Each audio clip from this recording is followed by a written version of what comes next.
மஹிந்த ராஜபக்சவின் மகன் ஜோசித ராஜபக்சவுக்கான வழக்கு இன்றைய தினம் தாக்கல் செய்யப்பட்டிருக்கிறது. அதே போல வசந்த கர்ணகொட கடற்படை தளபதியாக இருந்தவர் அவருக்குமான வழக்கும் இன்றைய தினம் தாக்கல் செய்யப்பட்டிருக்கிறது. அதே வேளையில் விடுதலை புலிகள் மீளுருவாக்கம் செய்யப்படுகிறார்கள் என்று சொல்லி ஒரு வதந்தி பரப்பினாரே ஒருவர், அவர் யார் என்கின்ற விடயம் இன்றைய தினம் வெளிப்படுத்தப்பட்டிருக்கிறது. மஹிந்த ராஜபக்சவினுடைய மனைவியினது வைத்தியராக இருக்கின்ற ஒரு நபர்தான் இவ்வாறான செயற்பாட்டை செய்திருக்கிறார் என்கின்ற செய்தியும் இன்றைய தினம் பேசுபொருளாக வந்திருக்கின்றன. இவற்றோடு மேலும் பல செய்திகளும் இருக்கின்றன. எல்லாவற்றையும் பார்த்து கொள்ளலாம். பாருங்கள், காணொளிக்குள் செல்வோம். யாராவது சப்ஸ்கிரைப் பண்ணாமல் பார்க்குறீங்கன்னு சொன்னால் தயவு செய்து சப்ஸ்கிரைப் பண்ணி போட்டு காலையே பாருங்கள்.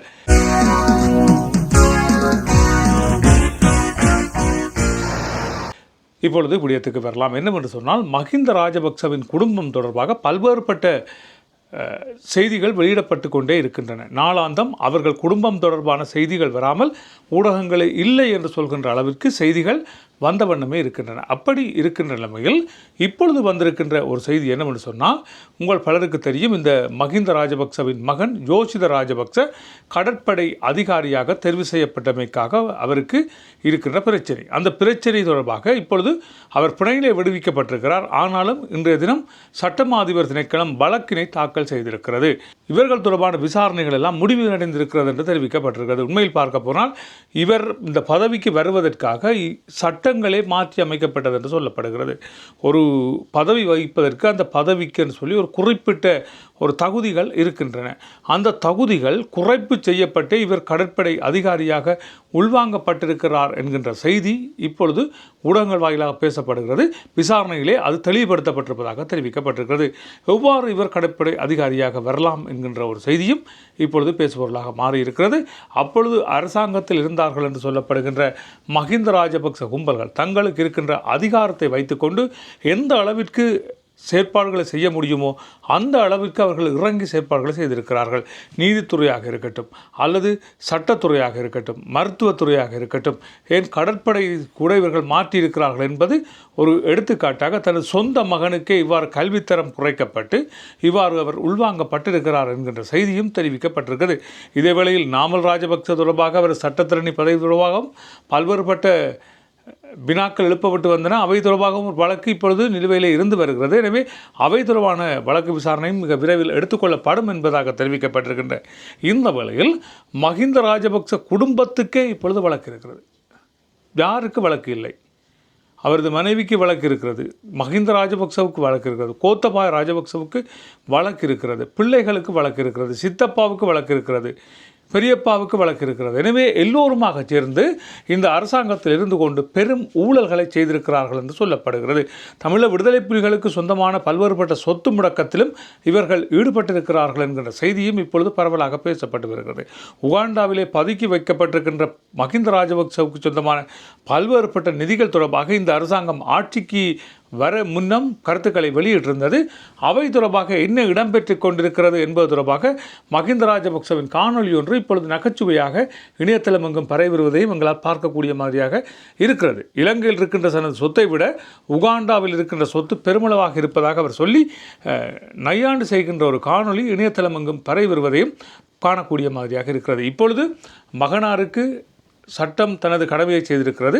அதே வேளையில் இந்த கடற்படை அதிகாரியாக இருந்த வசந்த கர்ணகொடவுக்கு எதிராகவும் இன்றைய தினம் வழக்கு தாக்கல் செய்யப்பட்டிருக்கிறது.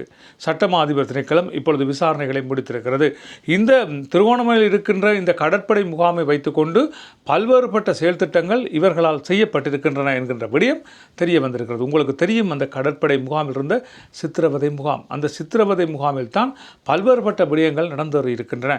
11 மாணவர்கள் கடத்தி காணாமல் ஆக்கப்பட்டார்கள் என்று சொல்லப்படுகின்ற அந்த சம்பவத்தோடு வசந்த கர்ணகொட சம்பந்தப்பட்டிருக்கிறார் என்று தெரிவிக்கப்பட்டிருக்கிறது.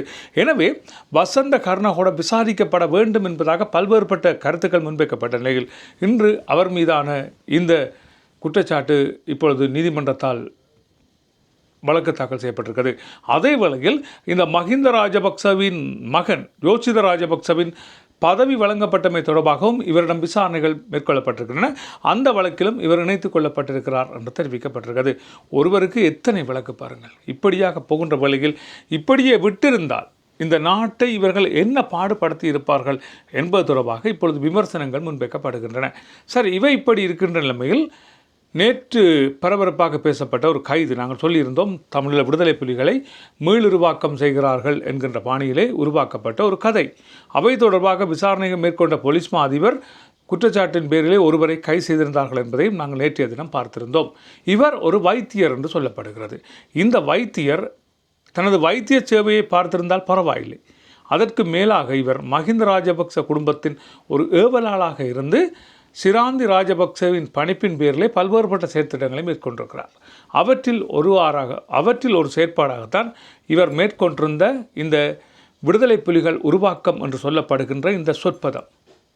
உங்களுக்கு தெரியும், கிழக்கு மாகாணத்திலே ஒரு போலீஸ் அதிகாரிகள் சுட்டுக் கொல்லப்பட்டு அவற்றின்பால் தமிழ் விடுதலை புலிகள் மீளுருவாக்கம் செய்யப்படுகிறார்கள் என்கிற செய்தி சொல்லப்பட்டு முன்னாள் விடுதலை புலி உறுப்பினர் அஜந்தன் என்று சொல்லப்படுகின்ற நபர் கைது செய்யப்பட்டு அவர் பின்னர் குற்றமற்றவர் என்று விடுதலை செய்யப்பட்டார் என்பதையும் அவற்றின் பின்னணியில் சகரான் குழுவினர் இருந்திருக்கிறார்கள், அதோடு பிள்ளையானுக்கு சம்பந்தம் இருக்கிறது என்று முன்னர் நாங்கள் தெரிவித்திருந்தோம். இப்படி இருக்கின்ற நிலைமையில் இதுவும் அதை ஒட்டிய ஒரு கதையாகத்தான் இருந்திருக்கிறது. அதாவது வடக்கிலே விடுதலை புலிகள் உருவாக்குகிறார்கள் என்கின்ற செய்தியை பரப்பிவிட்டால் கொழும்பில் இருக்கின்ற மக்கள் மிகவும் கொதிப்படைவார்கள். இந்த அரசாங்கத்தின் மீது அவர்களுக்கு ஒரு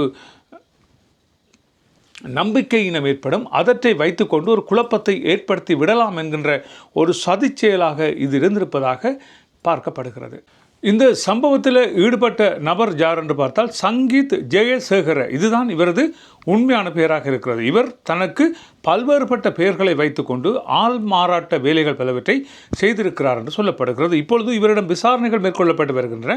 இவர் தனியே இந்த ஒரு வதந்தியை தான் பரப்பினார் அன்று.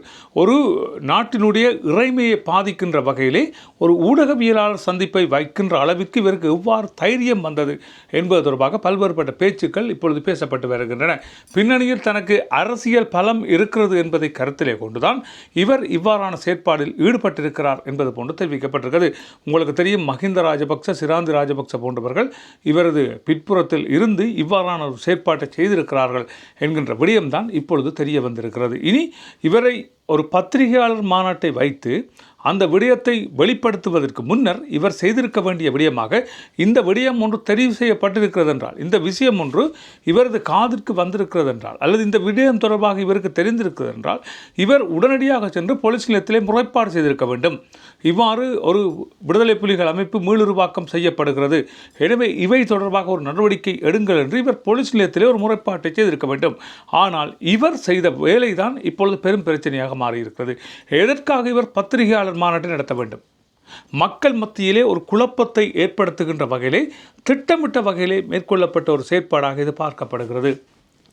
இப்பொழுது கிழக்கை பொறுத்தவரையில் கிழக்கிலே அங்கே அந்த முஸ்லீம் சகோதரிகள் அணிகின்ற உடைகள் தொடர்பான பிரச்சனைகள் இப்பொழுது எழுந்திருக்கின்றன.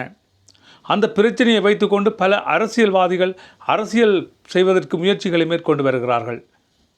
நாங்கள் மார்க்கத்தால் வேறுபட்டிருக்கின்றோம் ஒழிய மொழியால் தமிழர்களாக இருக்கிறோம். பிரிவினைகளை ஏற்படுத்தி முஸ்லீம் தமிழ் உறவினை குலைப்பதற்கு பல்வேறுபட்ட சதித்திட்டங்கள் மேற்கொள்ளப்பட்டு வருகின்றன. காத்தான்குடியை பொறுத்தவரையில் தமிழர்களும் முஸ்லீம்களும் ஒரு தாய் பிள்ளைகளாக ஒற்றுமையாக வாழ்ந்து கொண்டிருக்கிறார்கள். அந்த ஒற்றுமையை குலைப்பதற்குரிய சதித்திட்டங்கள் திட்டமிட்டு மேற்கொள்ளப்பட்டு வருகின்றன. நாட்டிலே இருக்கின்ற பல்வேறுபட்ட செயற்பாடுகள் இப்பொழுது மாற்றம் கண்டு வருகின்றன. அந்த மாற்றத்தின் ஒரு அடையாளமாக இது இருக்க வேண்டுமே ஒழிய மதங்களையும் மக்களையும் குழப்பி அரசியல் செய்வதற்கு பல்வேறுபட்ட முயற்சிகள் இப்பொழுது மேற்கொள்ளப்பட்டு வருகின்றன. திருக்கேதீஸ்வர பகுதியிலே இப்பொழுது இரவிலே சென்று அளவீடு செய்யப்பட்டிருக்கிறது. அதுவும் ஒரு சமயம் தொடர்பான ஒரு குழப்பத்தை ஏற்படுத்துவதற்கான ஒரு செயற்பாடாகத்தான் பார்க்கப்படுகிறது. இப்பொழுது இருக்கின்ற இந்த அரசாங்கத்தை வீட்டுக்கு அனுப்ப வேண்டும். அதற்கு மக்கள் மத்தியிலே ஒரு கொதிநிலையை உண்டாக்க வேண்டும். அதற்காக திட்டமிட்ட வகையிலே செயற்படுத்தப்பட்டு வருகின்ற செயற்பாடாகத்தான் இவையெல்லாம் பார்க்கப்பட்டு வருகின்றன. ஒரு வைத்தியர் தனது வைத்திய சேவையை விட்டு எதற்காக பத்திரிகையாளர் மாநாட்டை நடத்தினார்? ஒரு சுற்று நிரூபம் இருக்கிறது, வைத்தியசாலையில் இப்படித்தான் உடைகள் அணிந்து வர வேண்டும் என்று ஒரு சிற்று நிரூபம் இருக்கிறது என்றால் அந்த சிற்று நிரூபத்தின் அடிப்படையிலே அவர்கள் செயற்பட வேண்டும் என்று சொல்கிறது. ஆனால் எத்தனையோ முஸ்லீம் அரசியல்வாதிகள் இருக்கிறார்கள். அரசாங்கத்தோடு சேர்ந்திருந்தார்கள். காலம் காலமாக இருந்த இந்த சுற்றுரூபத்தை அப்பொழுது அவர்கள் ஏன் மாற்றவில்லை என்கின்ற செய்தியும் இப்பொழுது பலரால் பேசப்பட்டு வருகிறது. தங்களிடம் அதிகாரம் இருக்கின்ற வேளையில் அந்த அதிகாரத்தை வைத்துக்கொண்டு இந்த சுற்றுரூபத்தை மாற்றியிருக்கலாம். எவனுக்கும் தனது மதம் தொடர்பான அடையாளங்களை அணிந்து செல்வதற்கு உரிமை இருக்கிறது. அது முஸ்லீம் நபராக இருக்கலாம், அல்லது இந்து நபராக இருக்கலாம், பௌத்தனாக இருக்கலாம். எல்லோருக்குமே தங்களது மதம் தொடர்பான அடையாளங்களை வெளிப்படுத்துவதற்கு அவரவருக்கு உரிமை இருக்கிறது. எனவே அவற்றின் அடிப்படையில் செயற்படுவதற்கு அந்த நாட்டிலே, இறைமையுள்ள ஒரு நாட்டிலே எல்லோருக்கும் உரிமை இருக்கிறது. அதை மறுப்பதற்கு எந்த விதமான வழிவகைகளையும் யாரும் செய்யக்கூடாது. அதை வைத்து அரசியல் செய்ய முற்படக்கூடாது. முன்னர் பாடசாலை ஒன்றிலும் கூட இவ்வாறான ஒரு பிரச்சனை எழுந்திருந்ததை நீங்கள் மறந்திருக்க மாட்டீர்கள். அந்த வேளையில் நாம் ஏன் இதனை பேசவில்லை என்று சொன்னால், அந்த வேளையில் இருந்த கொதிநிலைகளை வைத்துக்கொண்டு தவறான கருத்துக்கள் எங்கள் மத்தியில் வரும் என்பதற்காக அந்த விடயம் தொடர்பாக நாங்கள் பேசவில்லை. ஆனாலும் ஒரு முஸ்லீம் மார்க்கம், ஒரு நல்லதொரு மார்க்கத்தை பின்பற்றி வருகின்ற மக்கள் இந்த அரசியல்வாதிகளின் செயற்பாட்டை கேட்டு இனங்களிடையே குழப்பங்களை ஏற்படுத்திவிடக்கூடாது. முகநூல்களில் வருகின்ற ஒரு சில கருத்துக்களை பார்க்க கிடைத்தது. உனது சமயம் அது, உனது மார்க்கம் இது, அவன் இவன் என்று பல்வேறுபட்ட குழப்பங்கள் இந்த முகநூல் வழியே சண்டையாக மாறி வருகிறது. இவற்றை வைத்துக்கொண்டு ஒரு குழப்பத்தை ஏற்படுத்த முனைகின்ற குழப்பவாதிகளோடு நீங்களும் சம்பந்தப்பட்டு விட போகிறீர்கள் என்கின்ற செய்திதான் இப்பொழுது என்னால் கூறக்கூடிய மாதிரியாக இருக்கும். எனவே இந்த நாடு அமைதியாகவும் நிம்மதியாகவும் வாழ வேண்டுமாக இருந்தால் எல்லோரும் ஒருமித்த நாடு, ஒருமித்த மக்கள் என்ற அந்த செயற்பாட்டோடு வாழுங்கள் என்று கூறி மற்றொரு காணொளியில் சந்திக்கலாம். நன்றி, வணக்கம்.